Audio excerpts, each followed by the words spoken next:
You are listening to 4Geeks podcast. We talk about business, technology, and provide advice on how entrepreneurs can grow their companies. Hope you enjoyed this conversation.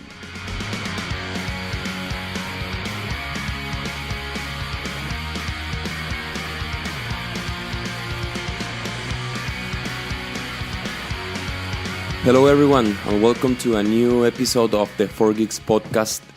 I'm Sergio, I'm CTO at 4Geeks, and today with me is Allan Porras, Allan, CEO of 4Geeks. Allan, how are you? Hey Sergio, hey guys, thank you for listening to a new episode of the 4Geeks podcast. Yeah, sure, and now we have a difficult topic to talk because there's a lot of differences and positions and opinions between do I have to build a native application or hybrid application? So that's what we are going to talk today, right? Yeah, that's right. But most companies maybe will bet on a single way to do apps and native mobile apps or hybrid mobile apps. So I think I don't have any favorite way to do apps because it depends. It depends on the business model. It depends on the budget. It depends of the team. It depends on any facts that we need to consider. You know. So yeah, sure. So I would like to go through the specifications or the definition for every option we are providing here. So what it's native? A native is basically create applications specifically for the different platforms. For example, Android and Apple. So you will have to build from their languages. And in Apple, you have to use Swift or Objective-C, right? And in Android, you will have to use Java. It's an example. So basically, you will have to go with their SDKs to build everything from their end. So you will use the functions they provide to handle the camera, the store file, whatever. GPS, exactly. And it's totally native. Okay? So, but what is hybrid? Hybrid is with one code, you will build or export to the different platforms.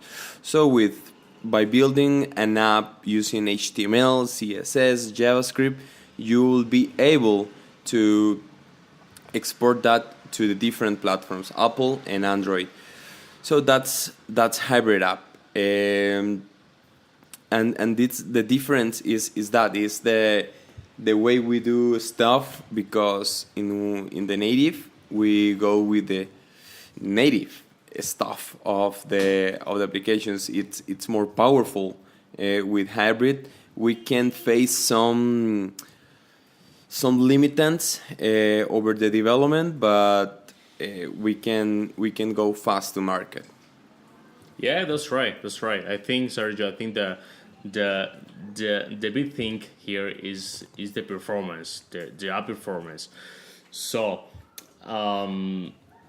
if you are creating a game, or if you are creating a GPS based app, or you are creating a location app or calendar app or something like that, maybe you want to work in a native way development, because you will get all the best performance of the devices of the devices part, and we need and in this point we need to talk about also about the team and about the budget, because if you don't have any strong team to work in iOS and to work in Android, and you don't have a budget, maybe you want to work in the hybrid way. So we need to put in balance. We need to put in balance your needs. You need to put in balance your budget. You need to put in balance some things. So, for example, Facebook page, the mobile app to manage Facebook page, is built by using React. React Native. Yeah, sure. Facebook app. I don't know Facebook app, but I know that Facebook Lite is a minimal mobile app for Facebook. Is built by using React, and Instagram also, and Yelp, and there are a lot of strong mobile apps developed using hybrid mobile application, and there are they are strong and robust apps. So you don't need to put a lot of money to do a big app at the future stage. Yeah, actually, I think we as a startup, or we as a company, or whatever, we need to ask a few questions, and for example, how fast I need the app to be in market, and the quality of the user experience I want for my app, the complexity of the features, as you said. If we want to create a game or something more heavier, we will have to go to the native SDKs to connect directly with the phone resources, to have a better experience for the users. And something important is, what is my budget? With one developer using native hybrid application, we can create an app with just one person team. But if we want something more complex and we have more budget, we can definitely think about going native, right? So that's, I think, the questions we will have to ask to ourselves, to our business, in order to determine which way is better than the other, right? So what are some advantages we can see using native? Well, I think performance is a big point, and security. Security and performance to access the device, to access GPS, to access location, calendar, and other features. Offline mode, for example, if your app has offline mode features, maybe you want to go with a native app development. And so if you're a startup, and if you want feedback from your customers, I think you need to choose the faster way. You need to choose the faster way, because you need to fail faster. You need to fail faster, and you need to be in market also faster. But if you already has raised funding, and if you already has a strong budget behind you, maybe you need to put in balance again the performance and security and the things that we need get in the native app. If you are in the native app, if you are developing, for example, a game for Android and for iOS platform, you need to have separate teams. You need to have two teams: a team to develop for Android, and a team developer for Android. And what happens if, for example, I want to build this strong application, like the game application, but I don't have the budget? I have to build a strong application, we'll have to go with just If you don't have one budget, technology. if you don't have budget, I don't have budget. but you want to need, but you need to build a game. Yeah, to build a game or a strong and heavy application. Okay. So, do you think it's better to go hybrid or to just go with one technology using native, just to test my idea, for example, or to be first time at market? Well, I can suggest at this moment any specific way, but if you can bootstrap in your startup and you can and you feel okay doing the game and the native app, I think that election will be fine. Because if you choose the hybrid app, maybe at a specific point you need to migrate to native app, and that will cost you, Yeah, true. So focus on the core features. Focus on the core features. Focus on a specific users. Don't put much time in your UX or in your UI and the early stage. Just focus on features and just focus to getting feedback from your customers or from your users. Yeah, sure, but I think we have to have our bases well defined, because we will want to know if we want to start building the native or to start building the hybrid application. Even if you are not building the features yet or the final UI, I think you will have to definitely have all this the specifications before going to that decision, before making that decision, before going hybrid or going native. That's what I read from you, right? Yep. So if you are a developer, or if you are a CTO, and if you want to develop a native app, so for Android you need to know Java, and for iOS you need to know Swift or Objective-C. And if you want to build a hybrid application or hybrid app for Android and for iOS and for whatever platform, you just need to know JavaScript. That's the main language. So there are some frameworks to help you make hybrid applications like Cordova, like React Native, like PhoneGap, like Ionic.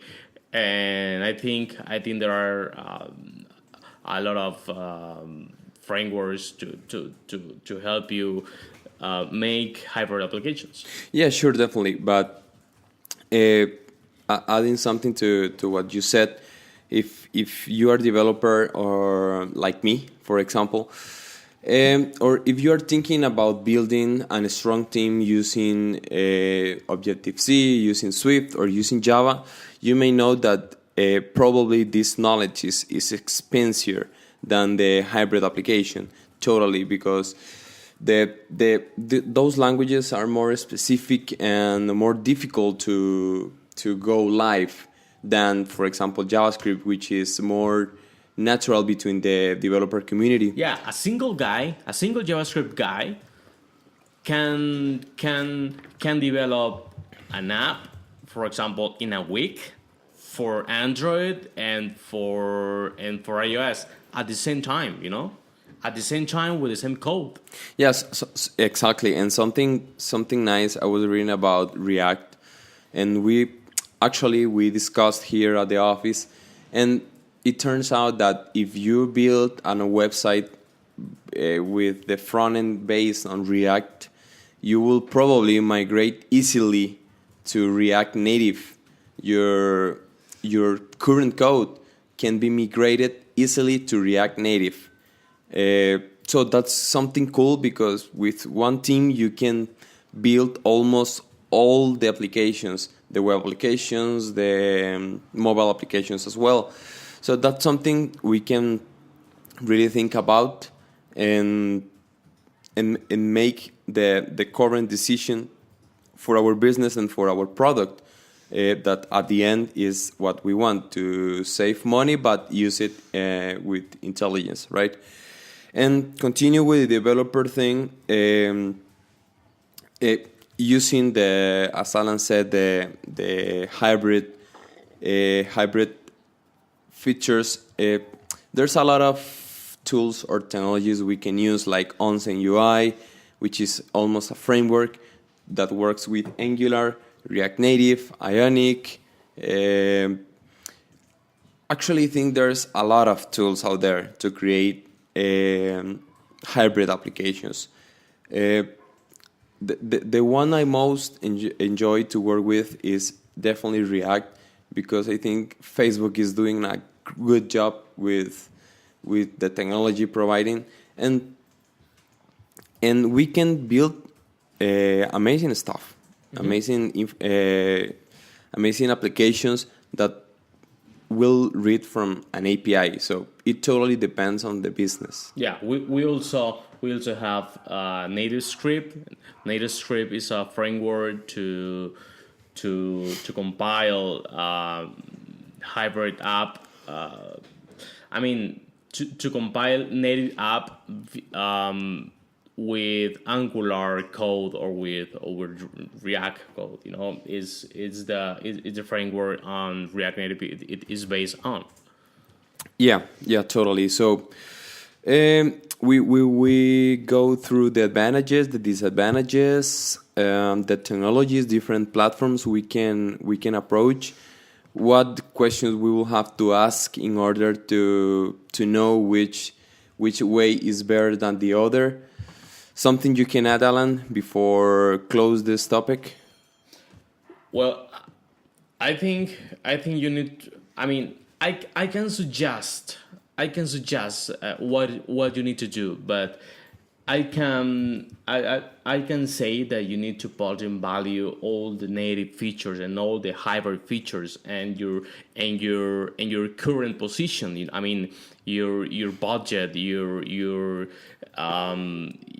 your startup life cycle, and your team and your expertise and the timing you have and the time you have to be in market. You need to put that in balance to get a good response. Totally. So if you can write it down on paper, it will be better to know how fast you need the app, what is the quality of the user experience, the complexity of the features you will need in your app, and obviously in your budget. Know your budget for this development.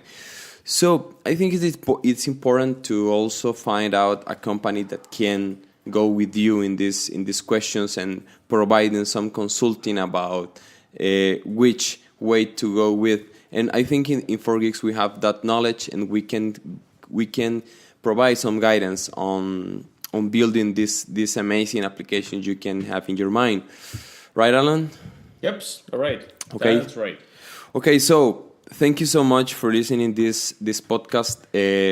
Today was a short but to the point episode, and thank you so much for listening us. And Allan, you have something to say? Well, thanks so much for listening us. Remember to subscribe in your favorite platform, iTunes, or in our website, or iBox, or whatever site you want to subscribe. And thanks so much. Okay, bye. You can subscribe from the podcast tapped on your device so you can listen to the latest episodes. Don't forget to rate us. That helps us reach out to more people. If you want to get the best out of your business, feel free to contact us at 4geeks.io/contact.